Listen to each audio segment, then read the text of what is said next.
Donald Trump. Sí, vamos a empezar con ese nombre porque, bueno, hoy más que nunca es imposible explicar el caos sin mencionar al hombre que está ahí en el centro del huracán.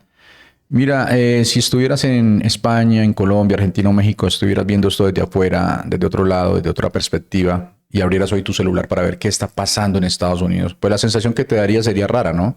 Sería inquietante, casi surreal, como si estuvieras viendo un país que perdió el control del timón y en vez de admitirlo, está peleándose consigo mismo en plena tormenta. Porque lo que ocurrió ayer en Washington, D.C., ese tiroteo, ese atentado, esa explosión de caos, pues no se ve como un hecho aislado desde afuera, no se ve como un loco actuando solo, no se siente como, otro incidente más. Desde afuera se ve como un síntoma, como un pedazo más de una crisis mucho más profunda que viene cocinándose desde hace años.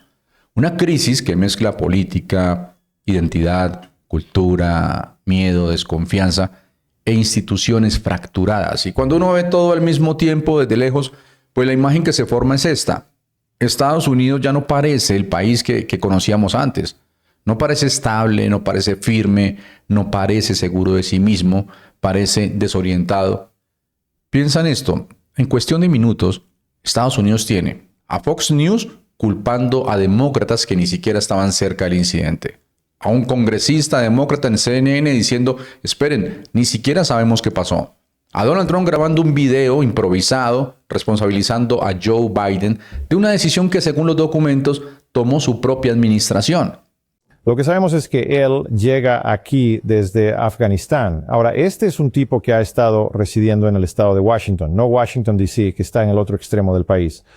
Él llega aquí de Afganistán en el verano de 2021. Recuerden cómo fue aquello. Refugiados huyendo de Afganistán. La gente tenía que ser recomendada por estadounidenses por un lado, investigada aquí por controles gubernamentales de antecedentes hasta donde pudieron en Afganistán tener patrocinadores y demás. Se estableció en Washington. Él solicita asilo en diciembre del año 2024. Ahora, él pasa por un nuevo proceso de investigación que lo involucra y se le concede el asilo en abril de este mismo año bajo la administración de Trump. Luego, él llega al país bajo la administración de Biden. Todas estas verificaciones se están llevando a cabo. Pero recuerdo que como parte del grupo de trabajo conjunto contra el terrorismo en Nueva York, donde proporcionábamos personal para ese proceso de investigación, había mucha presión, había mucha gente. Se los mantenía en instalaciones militares. Gran parte de esa verificación tuvo que hacerse muy rápidamente. También recuerdo que tuvimos que regresar después cuando encontramos información sobre ciertas personas y traerlos de vuelta. En este caso, eso es todo lo que sabemos sobre este individuo. Pero parece que debió haber trabajado ya sea para o con los Estados Unidos en Afganistán para formar parte del programa Allies Welcome y ser traído aquí. Desde afuera uno se pregunta, bueno, ¿cómo puede un país funcionar así? ¿Cómo toman decisiones cuando nadie se pone de acuerdo ni siquiera en los hechos?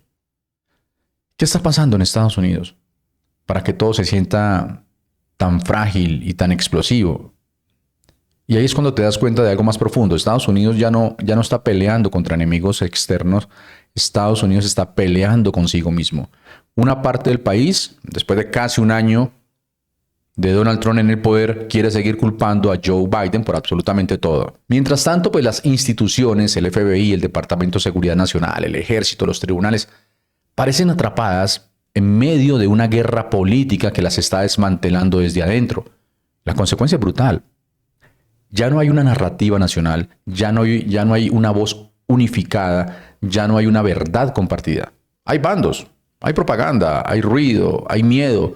Desde afuera, Estados Unidos se ve como un país que vive en modo pánico, como si cada día estuvieran apagando incendios sin reconstruir nada. Como un país donde la política se volvió un espectáculo y la seguridad nacional un terreno de improvisaciones.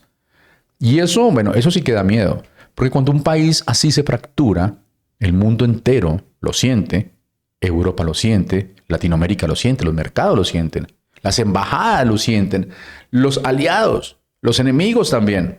Y entonces llegas al caso de ayer en D.C.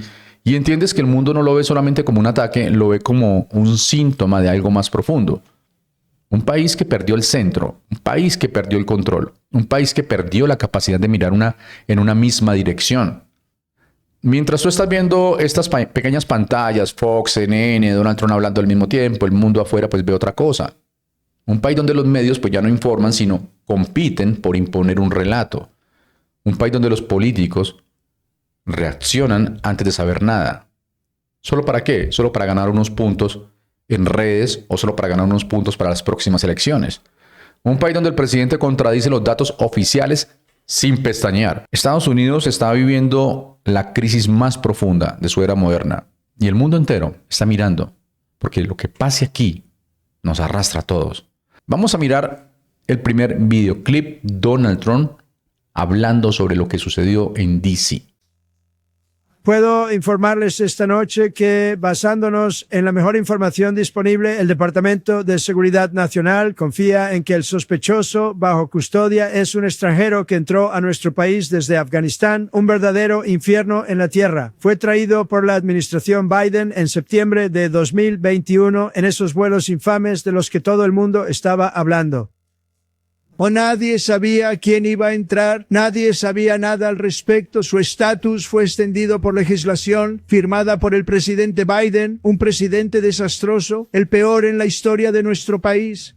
Ahí está la reacción automática, la plantilla, el libreto de siempre. Afganistán es un infierno, Biden lo trajo, nadie sabe quién era, yo no tengo nada que ver, Biden es el peor presidente. Si uno escucha esto sin contexto, pues suena convincente, suena fuerte el tipo, ¿no? Suena decidido, suena a alguien que sabe cosas. Pero cuando lo analizas, cuando te detienes 2 segundos, te das cuenta de lo mismo que ya vimos con los Epstein Files, con los aranceles, con FEMA, con Ucrania, con todo.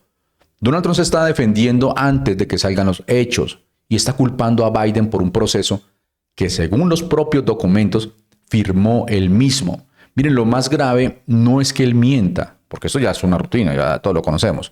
Lo más grave es cómo lo hace. Él dice que nadie sabía quién venía en esos vuelos, pero sí había vetting. El vetting es la verificación profunda que hace el gobierno para determinar si alguien puede entrar al país sin representar una amenaza. Él dice que Biden extendió el estatus. Pero la aprobación final de asilo fue en abril bajo su administración. Insinúa que esto es culpa de la retirada del 2021 y no menciona que este hombre vivió años en Estados Unidos sin problema. Y aquí vale la pena detenernos un segundo. Mira esto, este es Chris Murphy, senador estadounidense, diciéndole al país que el tipo que Donald Trump puso a cargo de prevenir ataques terroristas tiene 22 años, que su experiencia laboral es paisajista y cajero de supermercado. Y que jamás trabajó en antiterrorismo, pero que sí era muy fan de Trump. Y así consiguió su puesto. Amigos, ¿cómo puede alguien ver esto y no entender el verdadero problema? El verdadero problema no es Afganistán, no es 2021, no es la frontera abierta. El problema está adentro. Las personas que Donald Trump elige para trabajos críticos no tienen preparación, tienen lealtad política, eso sí lo tienen. Y eso es peligrosísimo. Y no solamente Murphy y Juliette Kayyem, que fue asistente del Departamento de Seguridad Nacional y una de las voces más serias en terrorismo en Estados Unidos, lo dijo clarito: evisceración de las capacidades antiterroristas y anticibernéticas. La inteligencia de Estados Unidos y la de sus aliados está siendo ignorada. ¿Te das cuenta del peso de eso? No está hablando un tuitero, no está hablando un opositor político, está hablando alguien que sabe exactamente cómo funciona la maquinaria de seguridad nacional, diciendo que esa maquinaria está siendo desmantelada desde arriba. ¿Cuál es el propósito? No sabemos. Y por si quedaban dudas, bueno, aquí lo tienes, confirmado en un reportaje de ABC, completamente independiente. Agentes del FBI entrenados para investigar terrorismo y corrupción fueron reasignados por Donald Trump a persecución de inmigrantes en supermercados, bodegas y estacionamientos. Es decir, el gobierno tomó a los investigadores que deberían estar rastreando amenazas reales y los puso a detener gente en un Home Depot. Y entonces, después de todo ese desorden, después de reemplazar expertos con influencers, después de debilitar la seguridad nacional para usarla como herramienta política, viene un ataque, pasa lo de Washington, D.C. y Donald Trump tiene el descaro de decir: fue culpa de Joe Biden. Yo no sabía nada. Es culpa del 2021. Y es aquí donde todo empieza como a romperse. Porque cuando un presidente fracasa en su responsabilidad directa, pero en vez de admitirlo, culpa a los demás, cuando pone a personas sin experiencia a manejar áreas críticas, cuando ignora a su propia inteligencia nacional, cuando desarma el FBI para pelear guerras ideológicas, cuando pone un podcaster como Kash Patel como director del FBI, entonces lo que pasa ya no es un accidente, es consecuencia. Y lo peor es que esto pasa en cuestión de minutos. Miren, el ataque ocurre, las agencias están literalmente recogiendo casquillos del piso y Donald Trump ya está en video. Pásenme la plantilla. En modo automático, repartiendo culpas como si fuese un show de campaña. Lo que más sorprende, viéndolo pues desde afuera, es que en un momento tan crítico, él ni siquiera menciona calma, prudencia, solidaridad, precisión o respeto por los agentes heridos. Nada. Ese vocabulario no se lo heredaron a Donald Trump. Miremos algunos de los videoclips que les tengo preparados para este video. Bueno, deberíamos reaccionar porque, seamos realistas, la política de izquierda, o mejor dicho, los políticos, ellos tienen sangre en sus propias manos. Quiero decir, cuando Elissa Stockton hace una declaración como esta y luego la sigue diciendo que anima a los militares a no escuchar a su comandante en jefe, cuando John Ossoff califica la presencia de tropas en Washington, D.C. como una vergüenza, cuando Abigail Spanberger dice, deja que la ira te impulse, esos comentarios tienen un efecto. Y por eso los políticos de izquierda tienen sangre en sus manos. Esto resulta en el tipo de cosas que estamos viendo aquí esta noche. Los hermanos y hermanas de armas con los que sirven sus familias en West Virginia. Es una noticia terrible y de verdad, si eres de los que rezan, reza para que esas dos personas salgan adelante. Es decir, obviamente, lo último que sabemos es que están en condición crítica ahora mismo siendo tratados en hospitales separados. No tardó mucho, congresista. Después de estos tiroteos, la gente empezó a publicar en línea criticándolos a usted y a los otros 5 miembros demócratas del Congreso por publicar su video, sugiriendo que de alguna manera pudo haber puesto un blanco en la espalda de los guardias nacionales. Ahora, sé que no mencionaste órdenes específicas en el video, pero algunos críticos del presidente han sugerido que los despliegues de la Guardia Nacional en el país en general no siempre son legales. Así que quería darte la oportunidad de responder a estas críticas que seguro ya has visto. Sí, es una barbaridad. Algo escandaloso. O sea, ¿qué? Media hora desde que supimos algún dato básico sobre el supuesto tirador aquí. Retórica peligrosa y que quede claro, las únicas amenazas y llamados a la violencia vinieron del presidente y sus partidarios después de que pidiera nuestro arresto. Última hora. Fuentes informan a Fox News que el tirador es un inmigrante ilegal de Afganistán que ingresó al país durante la operación Aliados Bienvenidos bajo la administración de Joe Biden y se quedó más allá del plazo de su visado. De acuerdo, presidente, Fox News informa que esta persona estaba aquí ilegalmente, su visa había expirado y que ese es el perfil de este tirador. ¿Cuál es su reacción inmediata?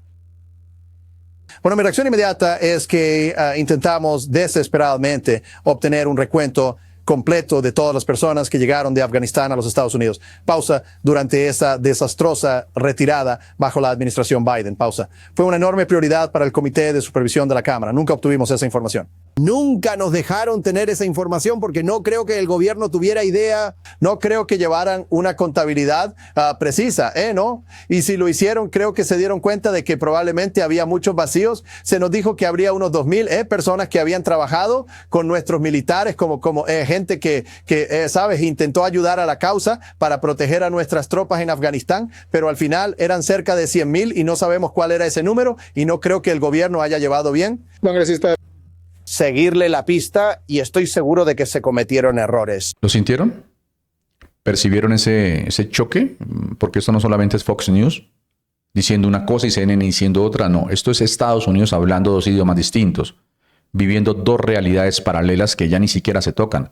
Entonces sí, cuando tú ves estos 2 mundos chocando en pantalla dividida, lo que estás viendo pues no son canales de televisión, estás viendo un país fracturado al nivel más íntimo, un país donde ni siquiera pueden acordar qué pasó, mucho menos por qué pasó.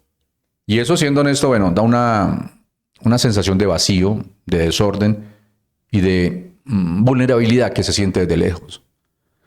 Miren, Estados Unidos ya no es inmune, ya no es intocable, ya no es incuestionable.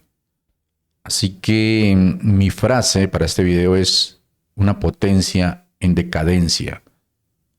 Déjala en los comentarios si es una manera de apoyar al canal para que el algoritmo lo muestre a más personas. Una potencia en decadencia. Si tienes otra frase, claro, este canal es tuyo, es para todos ustedes, colócala ahí. Si crees que valió la pena quedarse hasta el final, bueno, deja tu like, comparte el video y nos vemos en el próximo episodio de La Jugada Política. Hasta pronto.